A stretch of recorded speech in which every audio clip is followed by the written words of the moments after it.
기독교와 현실 정치, 이게 떨어질 수가 없죠. 기독교 신앙과 신학이 현실과 떨어지게 되면은 기독교의 본질이 증발된다고 생각합니다. 복음은 항상 특정한 역사 조건 상황 속에서 씨앗이 떨어져서 피는 꽃이기 때문에 이 상황은 무시한 신학과 신앙이 있을 수 없죠. 하나님 나라라고 하는 것이 예수님의 공생에서 펼쳐진 구체적인 운동이라고 저는 믿고 있고요.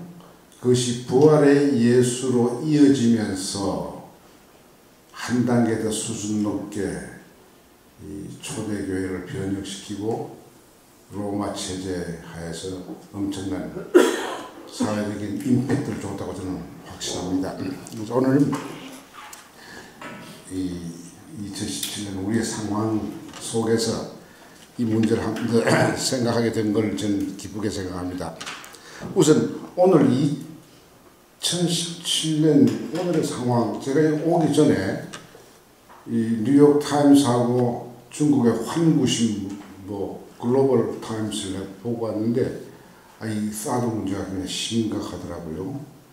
이 사드가 새벽에 도적처럼 들어와서 그걸 설치를 했는데 그게 이제 굉장히 많은 사람들이 분개를 하고 그 성주 사람들 좀 가슴에 대못을 박는 그런 일을 했죠. 그런데 오늘 트럼프가 뉴욕 타임스를 보니까 그 배치한 거에 대해서 10억 달러, 우리나라 1조가 넘는 돈인데 그 한국이 부담해야 되지 않겠나 하는 이야기를 했다 그래서 진짜 했는가 해서 뉴욕 타임스 들어가서 보니까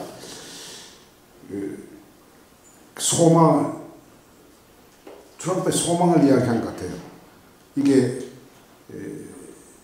사드 배치했는데 그에 대한 비용을 대라. 그 비용이 10억 달러니까 우리 돈으로 1조가 넘는 돈입니다.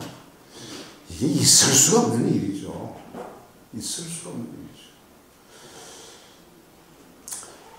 이건 내가 만약 2000년 전에 예수님 40살 때 살았던 한 지식인이라고 한다면은 이 사건을 어떻게 평가해야 할까? 예루살렘 근교에 있는 유대 땅에 로마 군인들이 들어와서 신무기를 배치하고 이 예수 운동 같은 불온한 운동을 박멸시키기 위한 기지를 만들려고 하는 게 아닌가 라는 생각을 하게 되는 그런 상황일 것이다. 제가 이제 생각을 한 것이죠. 그래서 오늘 이 사드 배치 문제로 굉장히 나라가 시끄러울 것 같은데요. 이것은 여러분 단순한 미국의 첨단 신무기의 배치 문제가 아닙니다. 저는 결론적으로 말하면 이게 신앙 문제라고 생각합니다. 왜 신앙 문제냐 하는지 오늘 내가 여기서 이야기하려고 하는 겁니다. 이것은 왜 신학적이고 신앙적인 문제냐 하면은 세계 패권 권력의 새로운 재편 움직임이 나는 이 사건과 연관이 된다고 생각합니다. 여러분 역사를 보면 아시겠지만은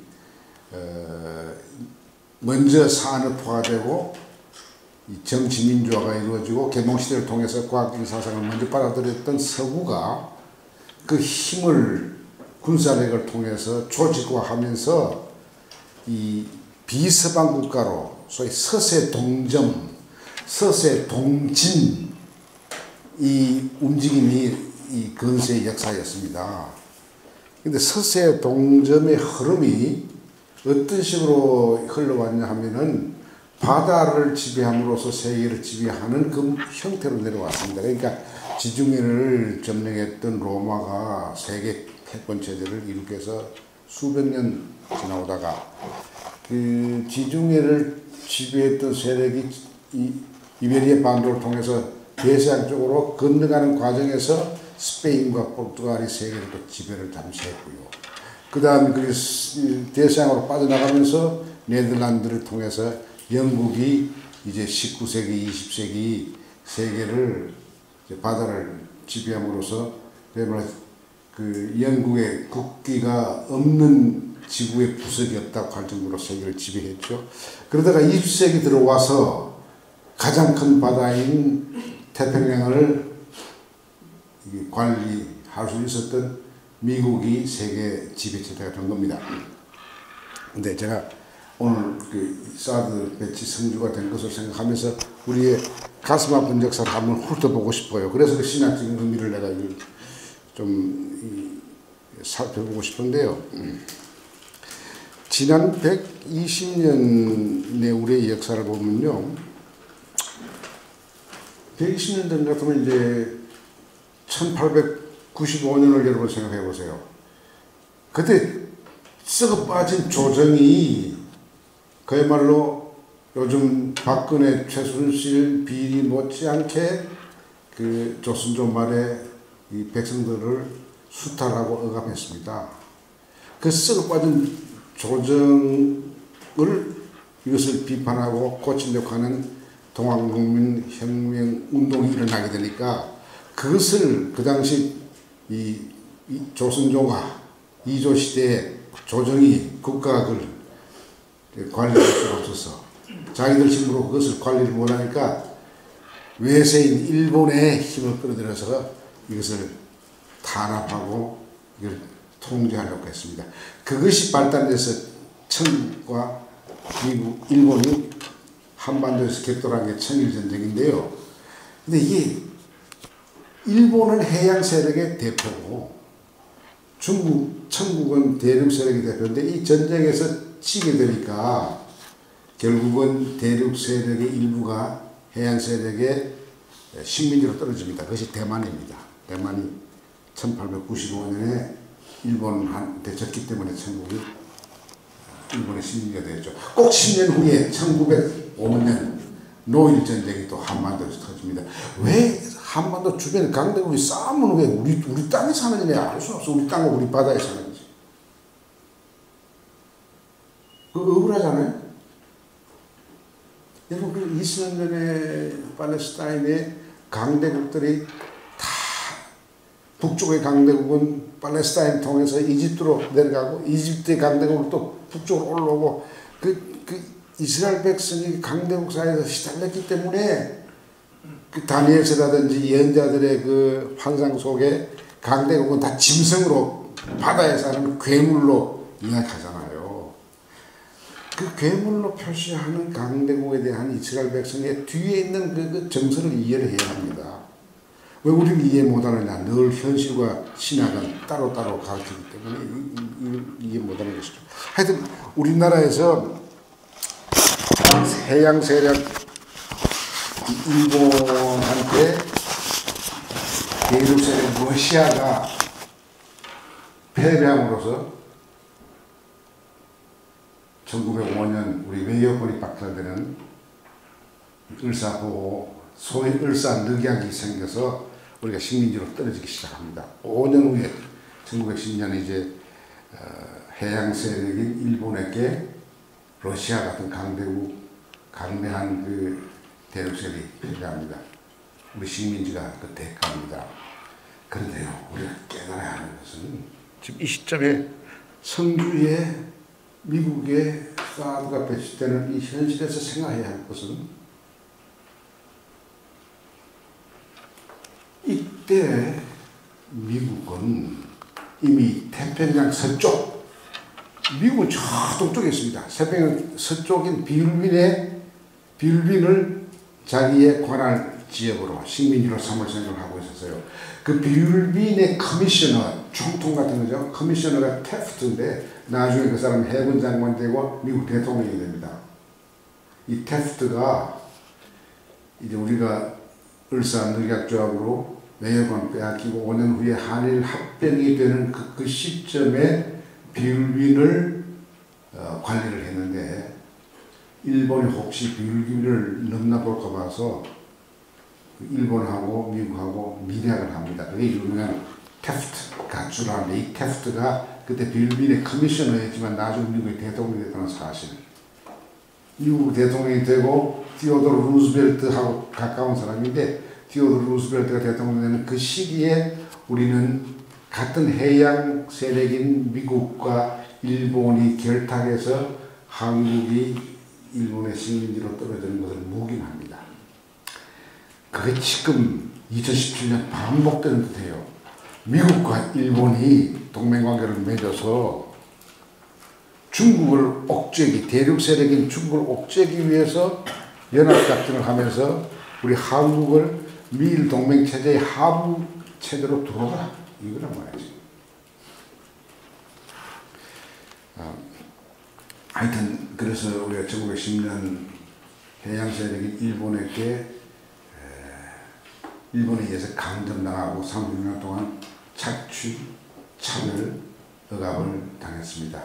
우리 성도 뺏기고 우리 언어도 뺏기고 심지어 우리 신앙까지 뺏겼어요.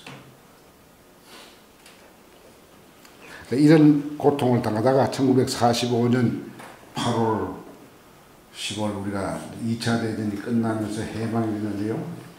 여러분, 우리 한국에 해방된 적이 없습니다. 1945년 8월 15일은 명목상 이 노미널 리버레이션이죠. 노미널 레스토레이션이죠. 노미널 주빌리지, 이게 진짜 현실이 된 적이 없습니다. 왜냐? 1945년 8월 15일 한 닷새 전에 10일경에 우리의 조국 한반도, 우리 조상들이 1000년 동안 살았던 이 영토가 38선으로 반쪽이라는 결정을 합니다. 네, 그 시간이 있으면 이야기를 여러분께 자세히 하고 싶은데 시간이 없으니까 길게 못하고, 하여튼 허무할 정도로 부당하게 38선이 이게 그어지는데, 38선 그건 주요 강대국 주체는 미국입니다. 그때 미국이 이제 2차 대전 때 너무 그 독일하고 싸울 때는 소련하고 이 동맹 이제 우방국이었지만은 2차 대전이 끝나면서 미국과 소련은 서로 주적 관계로 이게 변질이 됩니다. 이 변질 되는 과정에서 희생물이 한반도 분단입니다. 자, 이런 시대에 우리가 적어도 이사야 같은 예언자적인 감성을 가지고 기독교 지식인으로서 살려고 한다면 어떤 자세를 가져야 하는가? 이게 심각한 신학적인 물음이면서도 신앙적인 물음이고 실존적인 물음이면서도 이 역사적인 정치적인 물음이죠. 오늘 그 이야기를 제가 여러분에게 이제 하려고 하는 겁니다. 제가 이제 그렇게 이야기하고 나서 이제 이 본론으로 들어갑니다만은 이렇게 이야기하면 참 시간이 많이 지나가서 제가 안타깝습니다. 먼저 한국 한반도와 예수의 하나님 나라 운동은 정말 무슨 관계가 있는가? 이거 한번 생각해보자 이거죠. 내가 신학교에 왔으니까 평신도로서 신학자는 아니지만은 평소에 제가 읽고 생각하는 바를 여러분에게 좀 화두를 던지고 싶어요. 제가 1994년 5월에 한국 대통령의 특사로서 만델라 대통령 취임식에 갔습니다. 가서 케이프타운이라고 기억이 드는데 거기에 간디의 동상이 있더라고요. 간디가 옛날에 그 젊었을 때 그 변호사 때 거기서 인종차별 투쟁을 했잖아요. 그 간디를 기리는 동상에 보니까 그 동상의 글귀가 굉장히 내 마음을 감동시켰어요. 나의 삶은 나의 메시지다. 삶이 메시지라는 거죠. 여기 메시지란 말은 실천과 연관되지 않는 추상적인 담론의 표현을 이야기하는 게 아니에요. 나의 삶은 역사 속에 육화된 실천 자체다, 이런 메시지를 제가 받았어요. 제가 그 글귀를 보면서 뭐를 느꼈냐면은, 예수님의 삶이야말로 정말 실천, 감동적이고 공공적이고 변혁적이고, 내가 이 세 가지 형용사를 오늘 많이 쓸 겁니다. 공공적이기 때문에 감동적이고, 감동적이기 때문에 그것이 변혁과 연관된다는 것이죠. 복음의 힘이 세 가지입니다. 나 같은 이 사회학적 입장에서 이렇게 이 하나님 나라 운동을 본다면요, 예수님의 그 사상과 말씀을 전달하는 책은 볼륨이 참 작습니다. 이 중국의 그 현인들의 그 책이나 플라톤과 아리스토텔레스의 그 볼륨에 비하면 굉장히 적습니다. 그것도 예수님이 친히 쓴 거 하나도 없어요. 예수님의 세인스를 들었던 사람들의 구전으로 오다가 나중에 이제 문자로 이게 쓰여지면서 이제 이 성서가 형태로 남았는데, 그런데 제가 이제 나이가 이제 늙어서 철이 들어가지고 젊었을 때 깨닫지 못한 예수님의 그 왈왈이라고 하는 것은 공자왈, 맹자왈 하는 뜻의 왈입니다. 뭐 왈, saying이죠, sayings. 예수님의 그 하나님 나라 운동의 동력은 세인스에서 드러나긴 하지만은 다 드러나잖아요. 다 드러날 수 없다고 생각합니다. 그것은 역사 비판하는 성서 신학자들이 잘 아는 이야기지만은, 이게 세인스가 예수님의 삶과 그 실천을 다 담아내지 못하기 때문에 이게 잘못 가다가는 불투만식으로 그 실존적으로 해석해야지 그 역사적인 예수 알 수가 없다. 역사적인 예수의 성격이나 말이나 행동을 우리가 알 수가 없다. 그러니까 역사적인 예수 공부하는 거는 덧없는 짓이다 해서 그 불투만니안들은 50년 동안 역사적인 예수 반대해 버렸어요. 1953년에 와서 그 제자가 이제 게세만에 와서 그래도 역사적인 성서의 사복음에 나타나는 말씀 세인 가운데는 역사적인 예수의 흔적이 충분히 있다. 그걸 다시 우리가 공부를 하자. 그래서 요즘은 이제 그게 여러 단계, 1차 단계, 2차 단계 있는데 지금 3차, 4차로 와서 역사적인 연구가 굉장히 활발합니다. 근데 역사적인 예수가 되게 진보적인 신학자들이 많이 했는데요, 사실은 상당히 복음주의적인 계열에 속하면서도 깊이 있는 연구를 하는 사람들이 많이 있습니다. 여러분들 잘 아는 N.T. 라이트 같은 사람은 그런 사람이죠. 비숍 라이트 같은 사람 목회도 하면서 했는데 그 대단한 깊은 연구를 하고 있습니다. 그런데 역사적인 예수의 모습을 그 예수님의 세잉, 왈왈에서 다 우리가 다 밝혀낼 수는 없는 한계가 있다 하더라도 예수님의 하늘나라의 모습의 본질을 그 말씀 속에 녹아있는 예수님의 실천적 삶, 특히 실천적 삶 중에서도 악마적인 권력과 그 권력은 로마의 권력이든지 헤롯의 권력이든지 예루살렘의 성대의 권력이든 간에 권력과의 갈등 속에서 드러난 예수님의 살아있는 그 반응과 연관된 그 말씀 보면은 이게 예수님의 하나나라의 운동이 어떤 것이냐는 것을 충분히 우리가 재구성할 수 있고 이해할 수 있다고 생각합니다.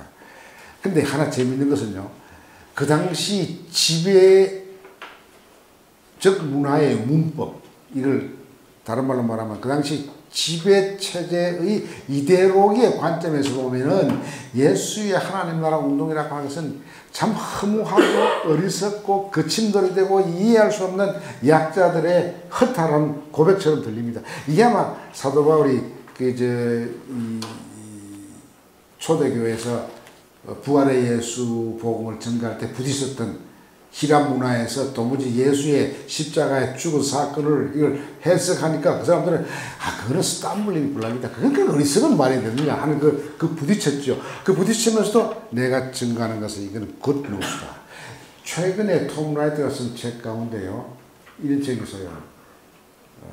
Simply Good News. 그 번역이 됐더라고요.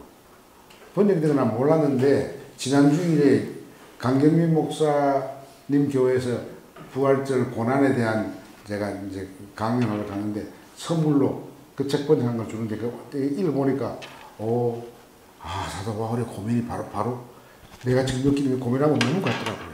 이렇게 지배 문화가 규범이 돼서 이 완력으로 군사력으로 아주 막 일방적으로 지배하는 그것을 성공의 지표로 봤던 소위 트라이엄팔리스틱 컬처, 승리지상주의적인 문화의 관점에서 보면 예수가 백마 타고 가는 게 아니고 새끼 낚기 삐득삐득 하는 거 태우고도 막 삐득삐득 가는 새끼 낚기 타고 예루살렘에 입성한 그 모습이 승리주의적인 입장에서 보면 그 참 희극 같기도 하고 비극 같기도 하고 웃긴 일이라고 보는 것이죠. 그러나 그 어린 낭이 타고 예루살렘에 입성했던 이 예수님은 십자가에 처형당하면서 로마의 그 권력을 좌절시킨다고 할까, 항복시키는 놀라운 일이 있다는 사실을 오늘 내가 여러분들께 이야기를 하고자 하는 것입니다. 그 어리석고 끓이키는 소식이, 그 기쁜 소식인 것은 가짜 힘에 의한 불의하고 평화롭지 못한 폭력의 세계는 거침없이 무너진다는 것을 증언하는 것이죠. 저는 예수님의 사복을 보면 말이죠. 그 탄생 이야기는 마태와 누가만 나옵니다. 그런데 고난 이야기는 사복음에 다 나옵니다. 고난 이야기 빼면 복음의 가치란 건 이건 뭐 거의 다 없어진다 그래도 과언이 아니죠. 탄생 이야기는 빠져도 난 하나님 나라 운동을 이해하는데 뭐 지장이 좀 있긴 하겠지만 그렇게 결정적이라고 보는데 이 패션 내러티브가 없으면은 이건 하나님 나라 운동을 우리가 이해할 수가 없습니다. 그래서 오늘 이 패션 내러티브 초점에 대해서 오늘 우리 상황에서 우리가 취해야 할 삶의 방향을 찾는 데 도움이 된다고 생각해요. 먼저 저는 말이죠. 이 패션 내러티브에서 제일 주목하는 것은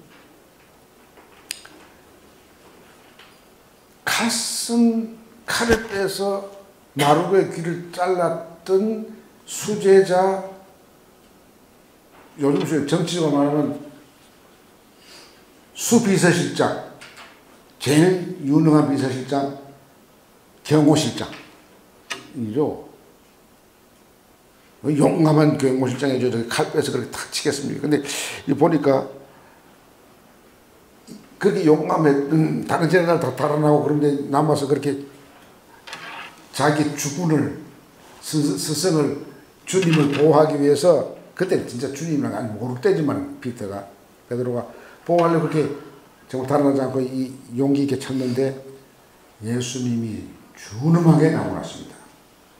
칼은 칼꽂이 꽂아. 칼 쓰는 자는 칼로 망한다. 이것은 저 같은 정치사회학을 전공한 학도가 입장에서 볼 때는 너무나 역사적으로 증명이 된 진리입니다.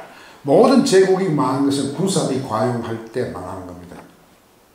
지금 미국도 군사비 절벽에 지금 부딪혀서 매번 예산을 줄여야 할 뿐이죠. 근데 지금 트럼프는 군사비를 더 확대하고 있지 않습니까? 어떻게 보면 망할 징조죠, 저게. 그런데 제가 재밌는 건 뭐냐면 칼 쓰는 자는 칼로 망한다라고 하는 사회과학적으로도 타당한 이 진리의 말씀을 하시면서 마르고의 귀를 쳤는데 마르고의 오른 귀를 쳤다 그래서 내가 여러분하고 차이가 이제 그게 차이인지 몰라요. 신학은 날마다 하면은 그 이야기를 그저 흘러버릴 거예요. 나는 오른 귀를 쳤다 그러는데 어떻게 해서 칼을 빼가지고서 오른귀를 친다는 게 참 힘듭니다. 치면 왼귀를 쳐야지. 예수님 당시는 왼손잡이는 이건 사회적으로 이것은 차별받았기 때문에 왼손잡이가 사회적으로 존재하기 힘듭니다. 성소수자처럼. 그래서 이제 너희들이 오른뺨을 때리거든 왼뺨을 대라 하는 것도 참 예수님의 그 말씀 속에 굉장히 깊은 진리가 있는 거예요. 그것도 생각해 보세요. 왼손잡이가 아니고 오른손만 쓰는 사람이 상대방의 왼쪽 뺨을 때려야지 세게 때립니다. 상대방의 오른뺨은 세게 때릴 수 없어요. 이거는 경멸할 때 야, 너 내 말 들어 하고 경멸을 섞어서 폭행을 할 때 칩니다. 예수님이 그거죠. 너희들은 존엄한 하나님의 형상을 지닌 독립적인 존엄한 존재인데 너희들을 경멸하면서 비록 살살 덜 아프지만은 그렇게 칠 때는 당당히 내 오른뺨을 때리시오 라고 대들으라 이야기요. 그 말 속에 숨어있는 굉장히 치졸한 인격적 존재로서 맞을 때 당당히 맞으라. 제 자서전이 요다음달에 나옵니다. 제목이 사자가 소의 여물을 먹고인데 그 안에 제가 1957년에 군대 가서 어떻게 혹독하게 두들겨 맞았는가 하는 그 이야기가 지금 내가 말하는 그 이야기하고 연결되어 나오는 게 있으니까 한번 여러분 그 설교에 이렇게 인용하기에 괜찮은 이야기가 나옵니다. 한번 보시기 바랍니다. 근데 마르고의 오른쪽 귀를 치려고 그러면 어디서 치면 뒤에서 치면 오른쪽 쳐요. 이게 비겁하잖아요. 이게 베드로가 칼을 쓰는데 왜 마르고 뒤에서 치느냐 말이야. 아마 예수님 그까지를 고려해서 그런지 야, 너 칼 비겁하게 쓴다는 말 안 했는데 칼 쓰지 말라고 이야기하신 거예요. 근데 내가 그 말 속에서 참 베드로가 치사하게 종의 귀를 그렇게 쳤구나. 그런데요, 내가 오늘 여러분께 호소하고 싶은 건 이겁니다. 이렇게 귀가 잘린 마르고야 주인이 가서 예수를 잡아오라 그러니까 몽둥이 들고 간 거죠. 근데 갈 때는 주인이 이야기했을 거 아니야. 흉악범이다. 이것은 우리 유대 법률에 의해서 돌로 쳐 죽일 수도 있는 죄악이지만 그보다 더 흉악범이기 때문에 십자가에 시행하는, 그러니까 가서 마음껏 잡아라. 체포해라. 내가 그랬는데, 그러니까 이 마르고로 볼 때는 아주 흉악범을 체포하러 간 거죠. 근데 귀가 뚝 떨어졌단 말이죠. 기가 찬 거 아닙니까? 그런데 흉악범이 그것을 주워서 붙여주면서 그 자기 귀를 자른 베드로를 나무라는데 기가 막힌 말씀으로 나무라는 거죠. 칼을 꽂아. 칼 쓰는 자는 칼을 망한다. 마르고 가슴에 그 메시지가 박히지 않았겠어요? 죽을 뻔했잖아요. 그 말씀이 그 마르고의 심장을 꿰뚫어 들어갔을 거예요. 나는 신학교에서 어떤 사람을 가르쳐야 되냐면은 이 신학적인 상상력과 인문학적인 상상력을 길러주는 신학교가 되어야 된다고 생각해요. 여기에 그러나 신학생이 있으면 이 마르고라고 하는 제목으로 베너만한 이야기를 만들어낼 수가 있습니다. 이 디미티루스 같은 그런 소설을 만들어낼 수 있습니다. 성의의 그죠? 코바데스 만들어낼 수 있죠. 최근 내가 본 영화 가운데 리즌, 부활이라고 하는 그 영화를 봤는데 그것도 감동적이더라고요. 왜 신학교 출신의 작가들이 이런 작품이 안 나오느냐? 베너는 나오는데, 베너도 나오는데, 코바데스도 나오는데 마르고가 왜 안 나오냐? 나는 마르고는 그 후에 새 사람이 됐다고 생각합니다. 예수의 그 말씀이 그 존재를 근본적으로 바꾸어서 이 사람이 대단한 어떤 복음 전도자로 나서자고 짐작하는 것이죠. 신학교에나 사회학적 상상력, 인문학적 상상력, 신학적 상상력이 가르쳐야 된다고 생각합니다. 아마 그런 그 위해서 오늘 인물이 있는 게 아닌가 생각합니다만은. 그리고 또 하나 놀라운 것은요, 예수님이 너무나 억울하게 고통당하시고 죽으시는 과정에서 백부장의 이야기입니다. 백부장이 누굽니까? 로마 중대장인데 이 사람은 출세가 보장된 사람이에요. 우리식으로 말하면 5.16 이후에 육군사관학교로 한 좋은 성적으로 나와가지고 이게 정말 승승장구로 출세할 수 있는 그런 사람이죠. 그런데 이제 로마법에 의해서 로마 체제에 항거한 반체제 인물 갈릴리 예수를 처형하는데 영광스럽게도 이 사람은 그 사형 집행관이 된 거죠. 이건 자기 경력이 올라갈 만하죠. 그래서 이제 이 재판에서부터 처형까지 잘 과정을 면밀히 눈앞에서 관찰한 것이죠. 이 사람은 어릴 때부터 못 배운 게 뭐냐면은 로마 신학을 배운 거죠. 로마 신학은 뭡니까? 공화정에서 황제 제도로 넘어갈 때 황제 제도를 미화시키는 이데올로기가 그게 로마 신학이었습니다. 구체적으로 어떻게 나오냐면 시자의 그 다음에 왕인 아우구스투스부터 이것은 시사도 신성한 존재지만 신의 아들로 높여받았습니다.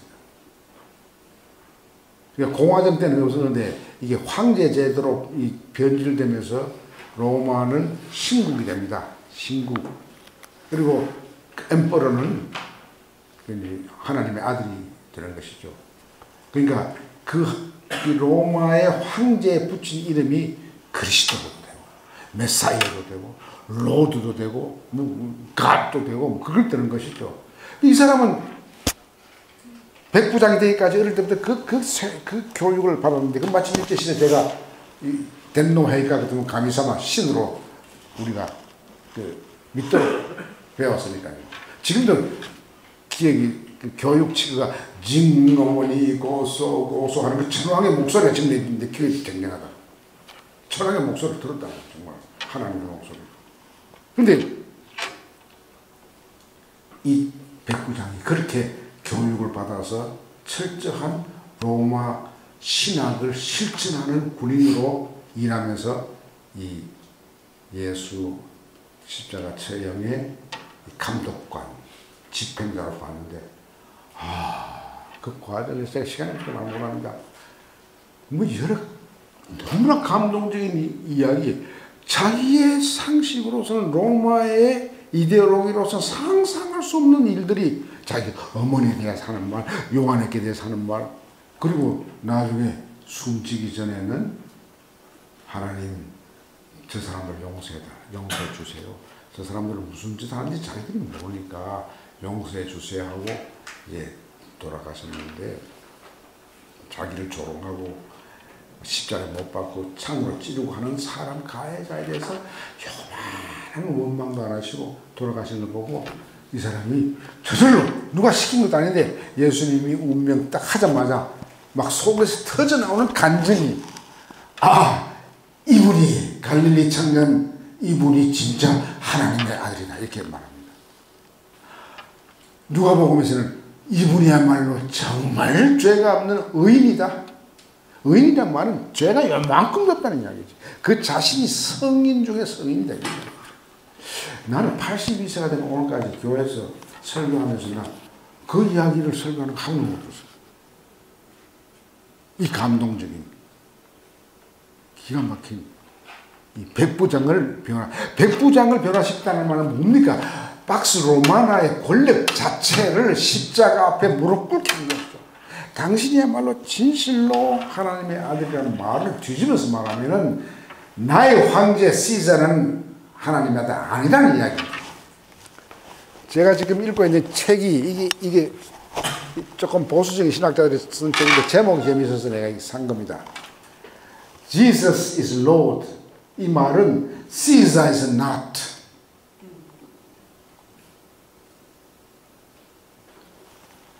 이게 굉장한 겁니다. 이게 예수의 수제자나 제자가 이런 걸 하면 제자니까 그렇게 말하는데 제자는 다른 나라가 없고 지금 요한만 있고 뭐가 아닌데 그런데 예수를 죽이는 사형 집행관이 로마의 관원인데 앞으로 황제가 될지도 모르는 관원인데 예수가 하나님의 아들이다. 이 말을 뒤집어서 말하면 Caesar is not. 하나님의 아들 아니다 이 말이거든요. 이것은 무슨 말입니까? 반체제 이야기입니다. 나는 내가 지금 20살 먹어서 신학교에 들어간다면은 작가적인 재주가 있으면은 이 백부장의 후리담을 마르고보다 더 감동적으로 소설을 쓰고 싶어요. 왜? 이 사람은 이 말 때문에 로마 당국에 잡혀서 고문을 당하거나 쫓겨나거나 제대로 했거나 죽임을 당하는 거예요. 감히 네가 네 직분을 모르고 처형당하는 사형수가 하나님의 아들이라고 하고 의인이라고 그랬으니까 너는 진짜 반체적인 놈이다 하고 죽음을 당할 줄 몰라요. 그 죽음을 당하는 과정에서 그가 느꼈던 여러 가지 그 심적인 기쁨과 슬픔 같은 것을 이 작가적인 상상으로 재구성하지 않겠나, 할 수 있지 않겠나, 이런 생각을 해봅니다. 그 다음 제가 중요한 것은, 이건 역사적인 예수의 이야기고요. 그럼 부활하는 예수에도 이런 게 있는가? 이것만을 제가 이야기를 하고 일단 결론으로 이제 넘어가서 여러분하고 대화를 하고 싶습니다. 내가 한국만 아니라 미국에서요, 부활신앙이라고 하는 게 어디로 떨어지는 거 아니? 부활신앙은 내가 죽어 천당 가는 것과 연관이 됩니다. 그렇게 우리가 많이 받아들이는데, 예수의 하나님 나라 운동의 본질을 이해한다면은 부활 사건은 하나님 나라 운동에 있어서 굉장히 중요한 이게 요소이기도 하고 본질인데, 부활의 예수의 메시지 활동에서는 죽어 천당 가는 이야기 없습니다. 내가 신학교 와서 이런 이야기 하면 이게 뭐 맞는 이야기인지 모르지만 여러분 들어보십시오. 요한복음 21장 보면은 이런 이야기 나옵니다. 예수님이 제자들에게 이렇게 말씀하십니다. 내가 고난을 당하고 죽고 사흘 만에 부활해서 갈릴리로 갈 것이다. 그때 뭐 제자들은 그 말이 무슨 뜻인지 몰랐겠죠. 그런데 이제 예수님이 이스라엘을 강대국 괴수로부터 해방시킬 메시아라고 믿었기 때문에 독립운동하는 차원에서 믿었는데 예수님이 너무 허무하게 죽고 돌아가시니까 뭐 절망했죠. 그러니까 제자들이 우리 세금으로 돌아가서 갈릴리에 가서 고기나 잡고 다시 살자 해서 이제 그 삶을 다 정리하고 예수를 따랐던 그 희망이 좌절되니까 얼마나 실망이 컸겠습니까? 그래서 갈릴리 와서 이제 종일 이제 갈릴리 호수에서 고기를 낚았는데 한 마리도 못 잡았어요. 근데 예수님이, 부활하신 예수님이 그게 나타나셨어요. 나타나서 오른쪽으로 그물을 던지라 해서 하니까 그 그물에 고기가 굉장히 많이 잡혔어요. 153마리입니까? 그 153마리 의미가 뭔가, 이 박정환 목사님이 계시면 해설을 참작하실 겁니다. 153마리가 이게 교회, 아름다운 교회의 사이즈를 말하는 게 아닌가 이런 생각을 합니다. 그래서 요즘 젊은 목사님들한테 내가 이야기할 때마다 교회가 한 500명 된다 그러면은 내년쯤은 이제 또 600명 될 줄 모르니까 한 100명 띄어서 이렇게 새끼를 치십시오. 근데 요즘 그 이야기를 제가 여러 번 이야기하는데 그 실천하는 사람들이 여기저기 있더라고요. 김병국 목사도 그거 하고, 이문식 목사도 하고, 강경민 목사도 지난주가 가니까 한 박사님 저도 120년 떼줬습니다. 뭐 그러니까 듣기가 얼마나 좋아요. 날마다 우리 어릴 때 보면 장로하고 목사하고 싸워가지고 교회가 막 갈라지고 하는 거 봤는데 요즘은 그 자발적으로 떼어주는데, 내가 신학적인 근거가 뭘까? 내가 지금 이 이야기하면서 생각합니다. 153명을 이게 적은 교회라고 생각하지 말고 진짜 예수의 몸된 교회를 만드는 게 아닌가. 하여튼 이건 뭐 그렇게 중요한 이야기는 아닌데, 하여튼 여기서 이 제자들이 이제 한 마리도 못 잡고 밤새껏 노동했는데 노동 대가도 없고 배는 고프고, 우리의 희망인 주님은 십자가에 처형당하고 뭐 이중삼중으로 정말 이게 피곤하고 기진맥진한데 예수님이 나타나셨어요. 요한이 주님이다. 그러니까 이제 베드로가 후닥닥 바다에 뛰어들어가서 이제 물가로 가는데, 물가에서 보이는 이 놀라운 광경, 하나님 나라의 잔치한 모습을 보여주는 거예요. 역사적인 예수, 갈릴리 예수께서 무상의 치료라든지 밥상 공동체를 하실 때 보여주셨던 그와는 차원 높은 따뜻하고 감동적인 조그마한 잔치를 겪어주십니다. 예수님 모시고 갈릴리에서 이렇게 하나님 나라 운동할 때는요, 예수님이 되게 그 초대를 받아서 얻어 잡수셨어요. 제자들 따라 꼽사리로 붙어서 끼어서 얻어 먹었어요. 예수님이 팔 걷고 내가 요리해주마 한 적이 한 번도 없어요. 그런데 절망한 이 제자들이 갈릴리 딱 갔는데, 호숫가에 예수님이 가보니까 숯불을 피워놓고 빵과 생선을 당신이 구우시고 맛있게 구워놓고 기다리고 있다. 그리고 오니까 너희들 배고프지 하고, 막 그렇게 말한 건 아니지만 그 뜻, 그런 마음을 담고 너희들 배고프지, 절망했지. 그래서 구운 떡과 이것을 손수 제자들이 갖다 주는 모습이 나와요. 이게 어떻게 유령입니까? 유령이 할 짓인가요? 부활한 예수를 유령처럼 생각하는 사람이 있어요. 부활한 예수는 유령이 아니라 몸으로 부활하신 분이에요. 난 사도행전에 나오는 몸의 부활이라는 게 딴 뜻이 아니고 역사적인 실천 주체가 살아있다는 이야기예요. 감동적이고 공공적이고 변혁적인 실체가 있다는 이야기죠. 그걸 어떻게 아느냐 하면은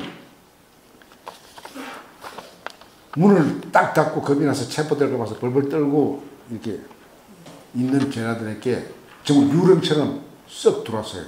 그건 정말 유령처럼 들어왔어요. 근데 유령처럼이지 유령이 아니에요. 유령처럼 들어왔는데 유령처럼 들어온 부활의 예수님의 메시지가 기가 막힌 메시지야. 이 사람들은 체포될까 봐서 벌벌 떨고 있었던 거야. 왜냐면 자기 스승이 그렇게 비참하게 죽는 걸 봤으니까. 그러니까 벌벌 떨고 있는데 첫 마디가 너에게 샬롬이 있을 것이다. 평화를 이야기하는 거예요. 지금 우리가 샬롬이 있을 것이다 라고 말할 때요.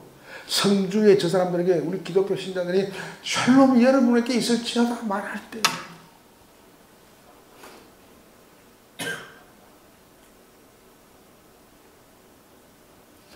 유령은 항상 겁을 주지 샬롬 안 줍니다.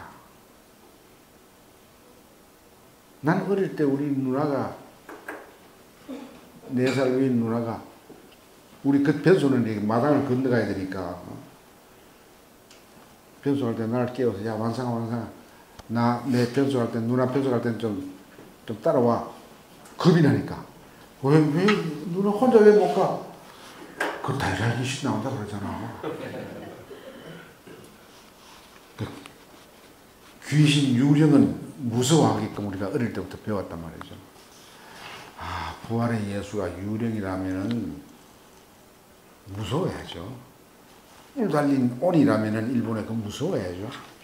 근데 예수님의 입에서 평화가 있었지다. 그리고 더 놀라운 것은 그 놀란 제자들에게 나는 역사의 실물 예수다라는 걸 보여주기 위해서 그 고통의 흔적을 보여주는 거야. 이게 몸의 부활이에요. 몸의 부활을 보여주는 거야. 옆구리를 보여주는 거야.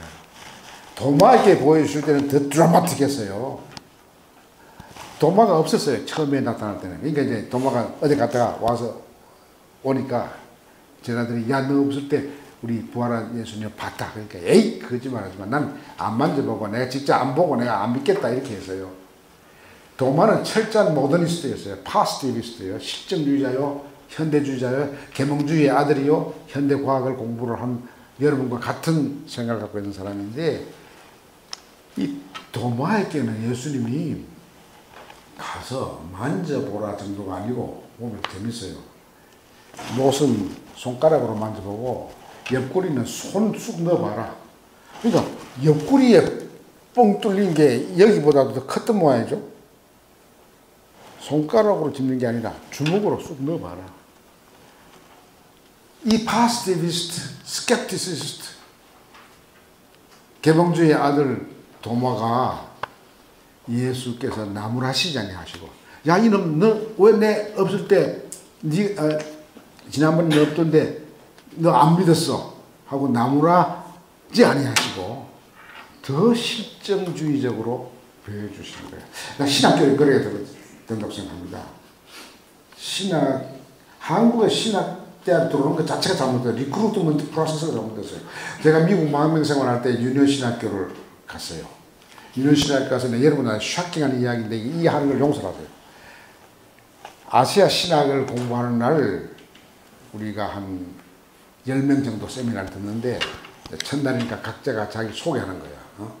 그러니까 선생님이 say something about yourself 소개하라니까 그냥 소개하는데 나보다는 한 10대에서 아래 되는 한 30쯤 되는 아주 샌님같이 생긴 하얀 안경을 낀 친구가 그러더라고요.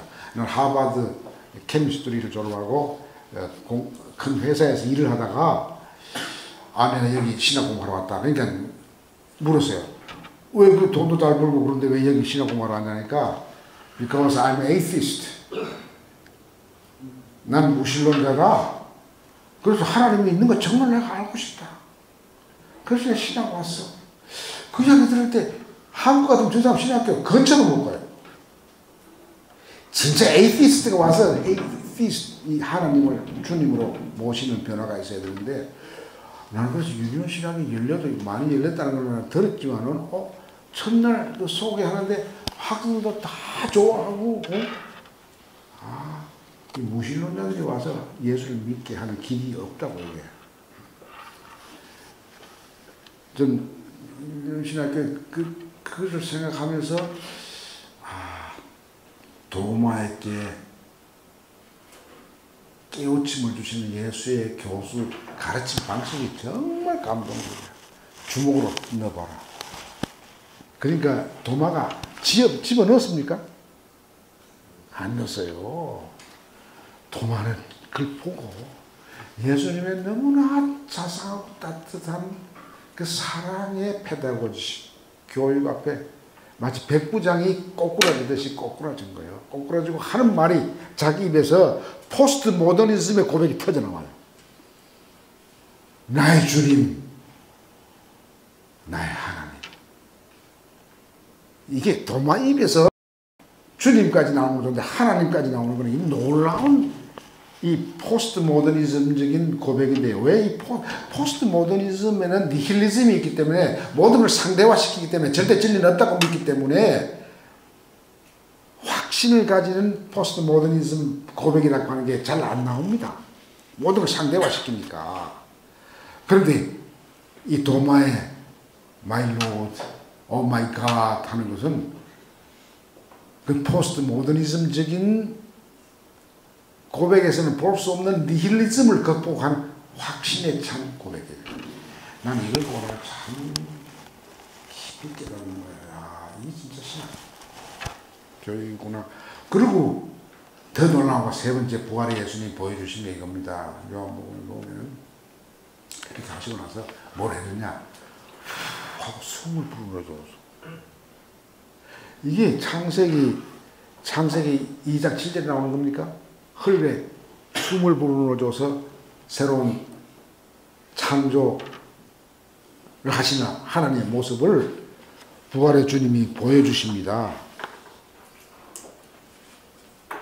그냥 부활은 뭐냐?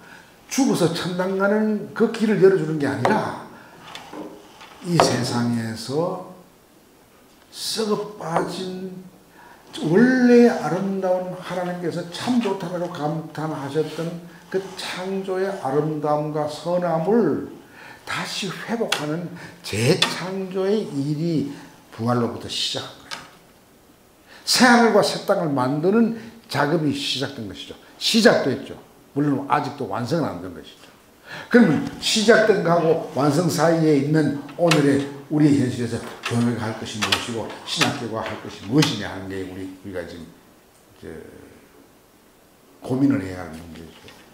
이젠 한 10분 내로 결론 내고요. 여러분 이야기를 받겠습니다. 사실 지금부터 보니까 볼로 있네. 근데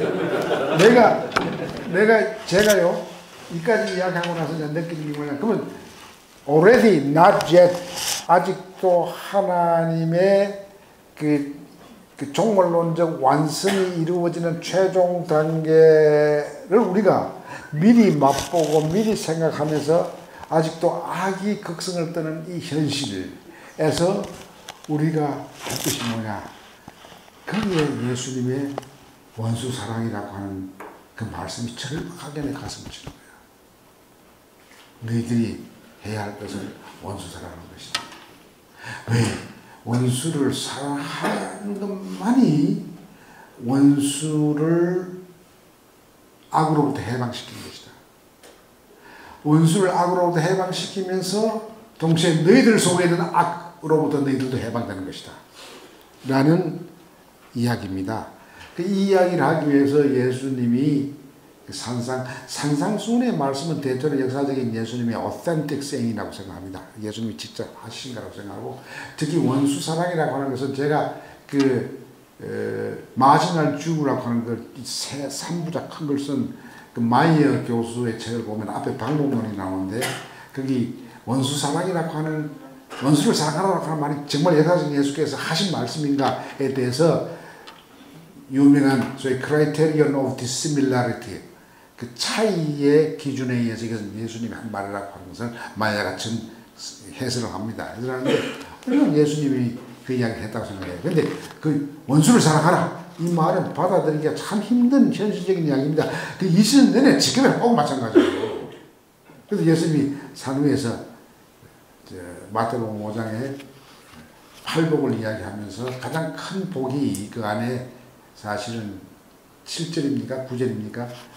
화평케 한다는 복이 있나니 너희들이 하나님의 자녀가 될 것이다.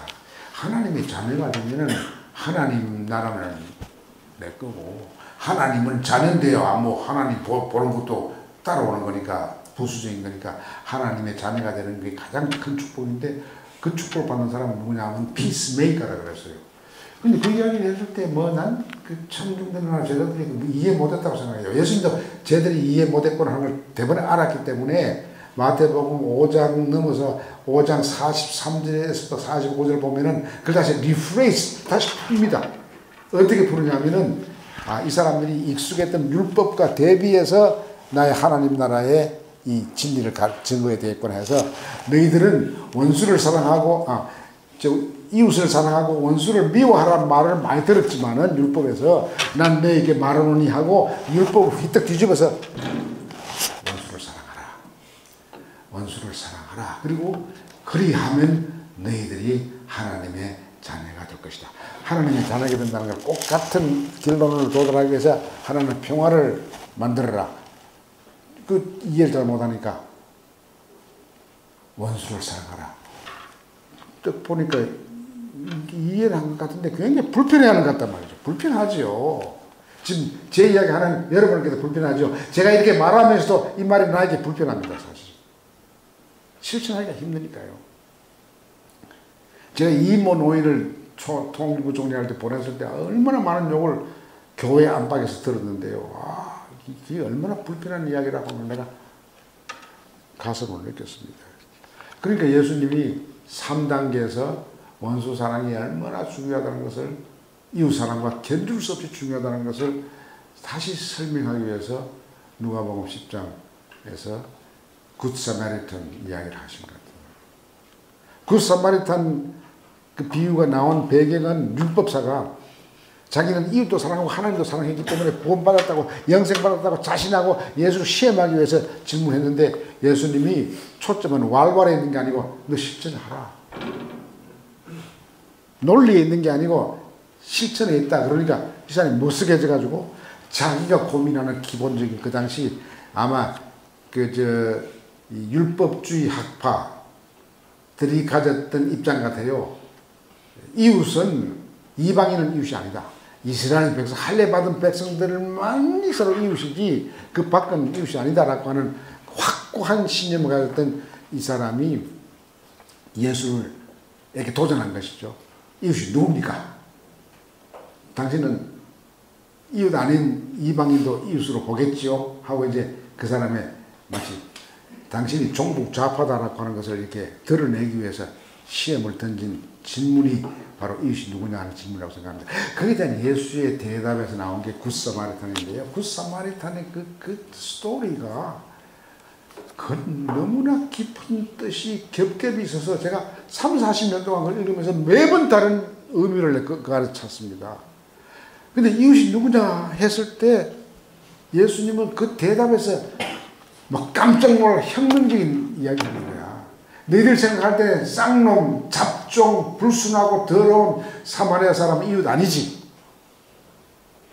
사실은 너희들이 경멸한 너희들의 원수인 사마리아 사람이 보기에 원수인 유대인이 강도에게 다 빼앗기고 두들겨 맞아서 다 죽게 되었을 때 돌보고 사랑을 베푼 사람이다.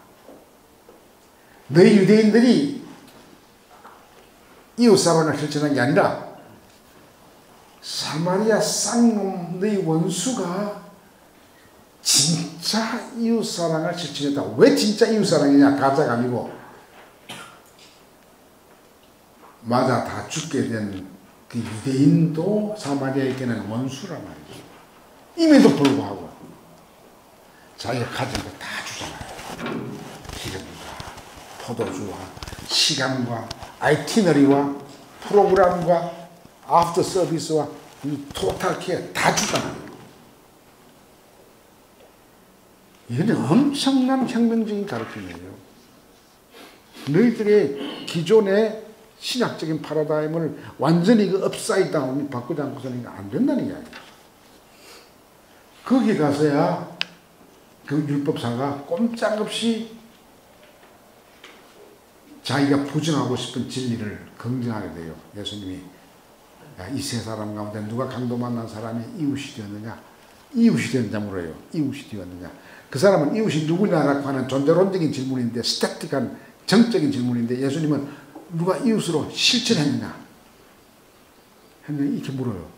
그런데 거짓말 못 하잖아요. 사마리아인입니다. 그러니까 너 그렇게 하라. 예수님은 saying이 아니에요. doing이지, 실천하는 것이죠. 십자가 처형같이 doing 가운데 제일 어려운 부분을 감당하심으로써 우리에게 엄청난 교훈을 줬어요. 이제 제 고민의 신학적인 이 산보의 마지막 단계입니다. 저는 옛날에는 바울을 굉장히 그 예수의 복음을 갖다가 왜곡시킨 분으로 젊었을 때는 생각했어요. 근데 나이가 철이 드니까 바울이 참 대단하다는 걸 느낍니다. 어렸을 때 나는 바울은 역사적인 예수와 담수한 적이 없습니다. 만난 적도 없고요.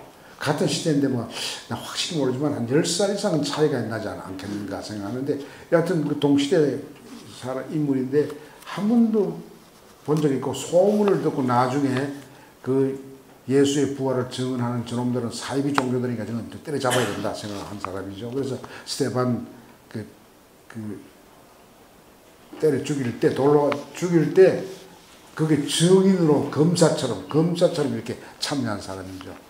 그런데 이 사도 바울이 스테반이 죽으면서 보여주는 그 여유와 평화로움과, 죽이는 사람이 이를 갈면서 악마의 굴 하고 때려 죽이는 자기가 속해 있는 그 집단 사람과의 그 차별을 보면서 저렇게 죽으면서 저런 평화를 갖게 하는 힘이 뭔가 하는 거에 대한 실존적인 물음을 던졌다고 생각해요.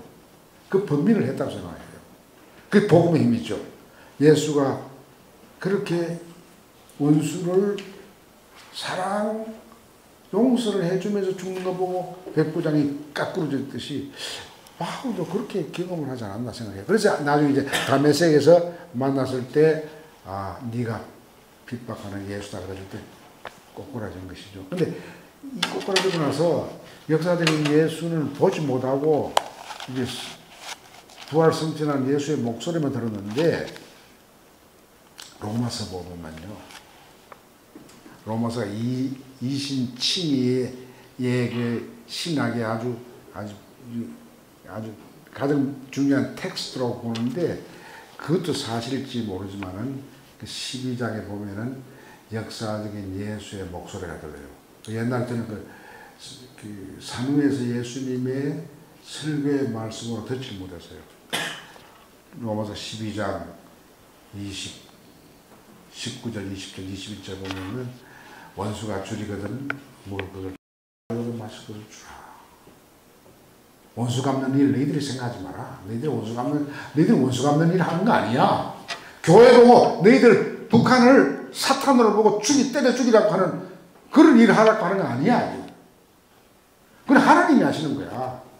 원수 갚는 건 나한테 맡기고, 너는 그들이 줄이면 먹을 것 주고 목마르면 마실 것 주라.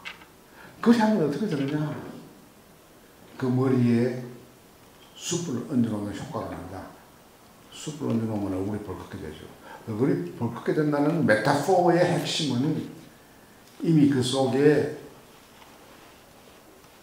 얼어붙은 선한 하나님의 형상, 태초에 우리에게 준 아름다운 그 창조의 흔적, 모습이, 본질이 얼어붙어서 작동을 못하는데, 원수로부터 배고플 때 먹을 거 얻어먹고 목마를 때 마실 거 얻어먹으니까 이 원수가 당황하는 거야. 저 녀석이 나를 저렇게 할 수 없는데. 이 질문은요, 강도받는 백인이 자기의 담임 목사 그저 지나가고 부목사 그저 지나갔는데 쌍놈 원수가 탁 나타날 때 아이고 내가 완전히 죽었구나. 저놈한테 내가 맞아 죽겠구나 했는데 너무나 놀랍게 기름도 발라주고 상처도 싸매주고 자가용에 태워서 병원 같은 여관에 데려가서 치료해 주는 거 보고 깜짝 놀란 거죠.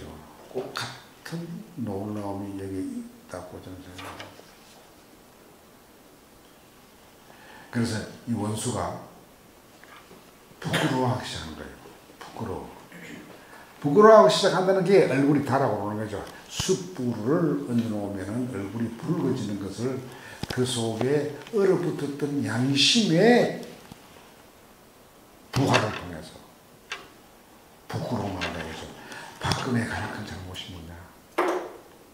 자기 머리 만지는 사이에 세월호에 그 젊은 아이가 그렇게 많이 죽었는데도 부끄러워하지 않는 거.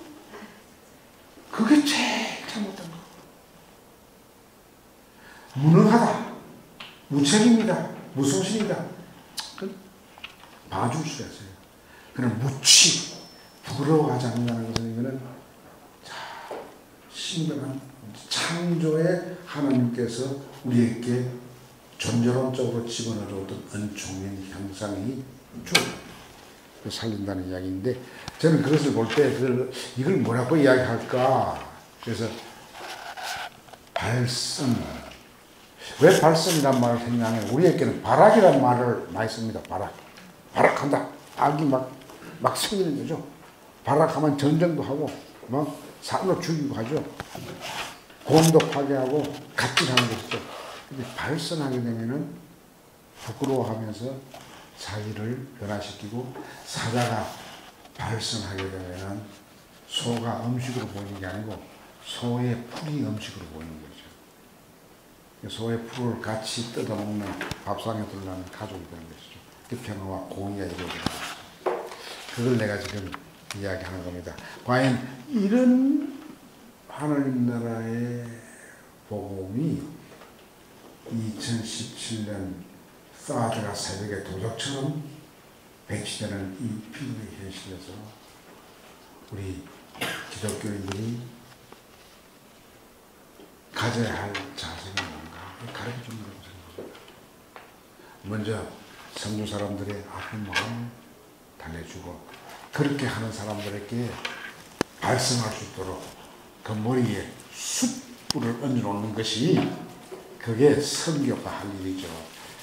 트럼프도 숯불을 얹어놓고 자기가 한 말을 부끄러워하게 하는 거, 우리 지도자들도 부끄럽게 하는 거, 그 교회가 해야 하는 것이죠. 그것이 already와 yes 사이에 처해 있는 교회가 선교적인 차원에서 해야 합니다.